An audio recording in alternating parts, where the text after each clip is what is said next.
Bismillahirrahmanirrahim. Assalamualaikum warahmatullahi wabarakatuh. Semangat pagi anak-anak kelas 10.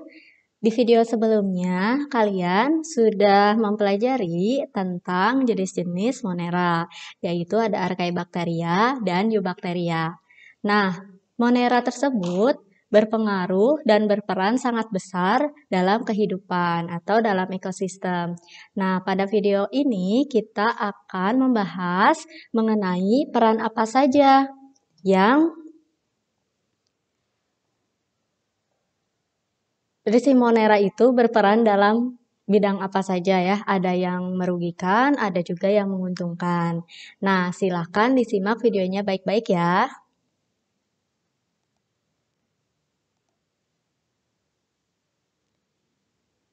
Nah, kita mulai ya. Peranan bakteri dalam kehidupan. Nah, ternyata Tuhan itu menciptakan segala sesuatu, terlebih makhluk hidup, pasti punya peranannya masing-masing. Tidak ada yang sia-sia ya, termasuk juga bakteri. Bakteri ada yang perannya menguntungkan bagi manusia atau hewan atau tumbuhan, ada pula yang perannya merugikan. Nah, misalnya untuk peranan yang menguntungkan, di bidang pertanian, ada bakteri yang bisa mengikat nitrogen bebas dan menyuburkan tanah. Misalnya Rhizobium leguminosarum yang bersimbiosis dengan akar kacang-kacangan. Nah, mereka akan membentuk bintil-bintil akar seperti ini. Keuntungannya apa? Keuntungannya mereka bisa mengikat nitrogen secara bebas di udara. Apa bedanya dengan tumbuhan yang lain? Nah, kalau tumbuhan yang lain, mereka hanya bisa mengambil nitrogen dalam bentuk nitrat atau NO3 setelah diproses oleh bakteri yang lain di dalam tanah, sehingga prosesnya lebih lama. Tetapi jika mereka bersimbiosis dengan Rhizobium, misalkan pada tanaman kacang-kacangan, mereka bisa langsung mengambil nitrogen bebas. Tidak usah menjadi nitrat. Nah, kemudian bakteri juga ada yang berperan dalam proses nitrifikasi dan menyuburkan tanah. Misalnya Nitrosomonas atau Nitrosococcus. Mereka bisa mengubah nitrogen menjadi NO2 atau nitrit. Kemudian diubah lagi menjadi NO3 atau nitrat oleh nitrobakter. Kemudian bakteri juga berperan dalam menguraikan sisa-sisa bangkai dan tumbuhan yang mati. Nah, bakteri tersebut hidup secara saprofit atau pengurai. Mereka hidup di tanah, di air tawar, maupun air laut. Selanjutnya, bakteri juga ada yang bisa mengolah limbah organik, misalnya spesies Clostridium butyricum. Kemudian, bakteri juga bisa memperbaiki kualitas tanah yang tercemar oleh logam berat, misalnya pada Pseudomonas aeruginosa. Selain menyuburkan tanah, bakteri juga diperlukan untuk mencerna makanan. Misalnya, pada usus besar vertebrata terdapat saprofit atau pengurai, yaitu Aerobacter aerogenes. Atau di usus besar kita juga ada bakteri Escherichia coli yang menghasilkan vitamin K dan membantu membusukkan makanan yang ada di usus besar. Ini misalnya bakteri E. coli ya yang ada di tubuh kita. Selama jumlahnya masih normal, itu justru menguntungkan, tidak merugikan. Kemudian ini contoh Aerobacter aerogenes. Selanjutnya, bakteri juga ada yang bisa menghasilkan antibiotik, vitamin, enzim, dan hormon. Nah, pembuatan berbagai macam antibiotik, misalnya Streptomyces griseus, bisa menghasilkan antibiotik streptomycin. Streptomyces rhinosus, pembuat antibiotik tetrasiklin, atau antibiotik chloramphenicol yang dibuat dari bakteri Streptomyces venezuela. Kemudian, ada juga bakteri yang bisa membuat vitamin, misalnya Pseudomonas denitrificans yang dapat menghasilkan vitamin B12. Ada juga bakteri yang bisa membuat enzim dan hormon, misalnya dengan rekayasa genetika yang menggunakan bakteri Escherichia coli yang dapat menghasilkan hormon insulin sintetis. Selanjutnya, kalian pasti sudah tahu kan Berbagai macam bakteri bisa digunakan dalam proses fermentasi untuk menghasilkan jenis makanan dan minuman baru.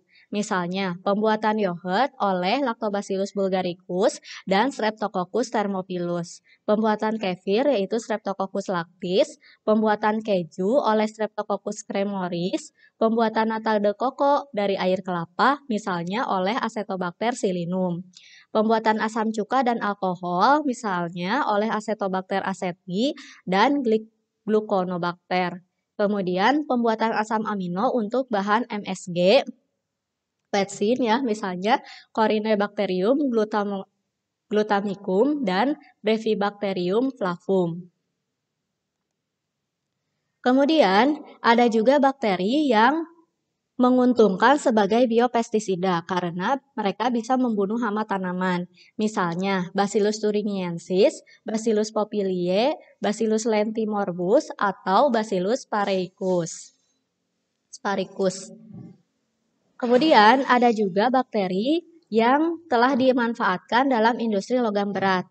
Misalnya Thiobacillus ferrooxidan yang bisa memisahkan tembaga dari bijinya. Ada juga bakteri yang bisa menghasilkan biogas. Misalnya Methanobacterium. Jadi sampah atau kotoran hewan atau kotoran manusia juga ya bisa dibuat menjadi biogas dengan menggunakan bakteri tersebut.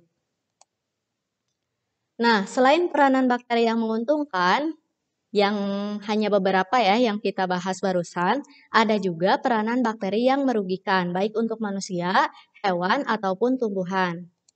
Misalnya, ada bakteri yang menyebabkan berbagai macam penyakit pada manusia. Misalnya, ada Treponema pallidum yang menyebabkan penyakit sifilis, ada Bordella pertussis yang menyebabkan penyakit batu kerejan atau pertussis, ada Neisseria gonorrhoeae yang menyebabkan penyakit gonore atau kencing nanah pada pria dan wanita, ada Mycobacterium tuberculosis penyebab penyakit TBC, dan ada juga Mycobacterium lepra, penyebab penyakit lepra. Selain ini, ada juga bakteri-bakteri yang lain yang menyebabkan penyakit pada manusia. Misalnya, ada Corynebacterium diphtheria penyebab penyakit difteri. Ini ya contohnya. Kemudian ada Clostridium tetani, dia menyebabkan penyakit tetanus. Ada Vibrio cholera atau Vibrio coma yang menyebabkan penyakit kolera. Ada Salmonella typhi, penyebab penyakit tifus. Ada Streptococcus pneumoniae, penyebab penyakit radang paru-paru atau pneumonia. Ada juga penyebab keracunan makanan pada makanan kaleng atau botulisme, yaitu Clostridium botulinum. Selain ini juga masih banyak penyakit yang disebabkan oleh bakteri. Kemudian, selain pada manusia, bakteri juga bisa menjadi penyebab penyakit pada hewan ternak. Misalnya, ada Bacillus anthracis seperti ini yang bisa menyebabkan penyakit antraks yang bisa juga menular ke manusia. Atau ada juga Coxiella burnetii yang menyebabkan penyakit demam pada ternak juga dapat menular ke manusia. Selain pada hewan, bakteri juga bisa menyebabkan penyakit pada tanaman budidaya. Misalnya, ada penyakit tumor crown gall ya. Jadi, dia tumor pada tumbuhan, misalnya Agrobacterium tumefaciens. Kemudian, ada Pseudomonas solanacearum yang menyebabkan penyakit pada tanaman tomat, terong, dan cabai.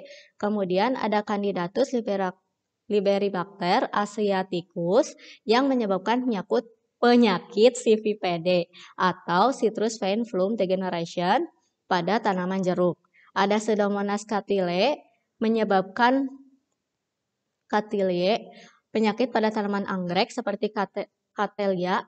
Ada Bacterium papaya yang menyebabkan penyakit pada tanaman pepaya. Nah, banyak sekali ternyata peranan yang dimiliki oleh bakteri. Walaupun bentuknya sederhana, mereka organelnya sederhana, kemudian ukurannya kecil, tetapi mereka bisa tumbuh dengan cepat karena bisa melakukan pembelahan biner. Jadi kita harus berhati-hati agar kita tidak terkena penyakit yang diakibatkan oleh bakteri-bakteri tersebut. Dan kita juga harus bersyukur ya, karena ternyata Bakteri itu tidak hanya merugikan, tetapi banyak juga keuntungan yang bisa kita peroleh dari adanya bakteri. Nah, demikian yang dapat Ibu sampaikan. Mudah-mudahan bisa difahami. Silakan untuk mencari tahu lebih banyak lagi informasi mengenai bakteri yang tentu saja pasti akan bermanfaat untuk kalian. Nah, demikian video ini. Terima kasih atas perhatian kalian. Mohon maaf jika ada kesalahan. Assalamualaikum warahmatullahi wabarakatuh.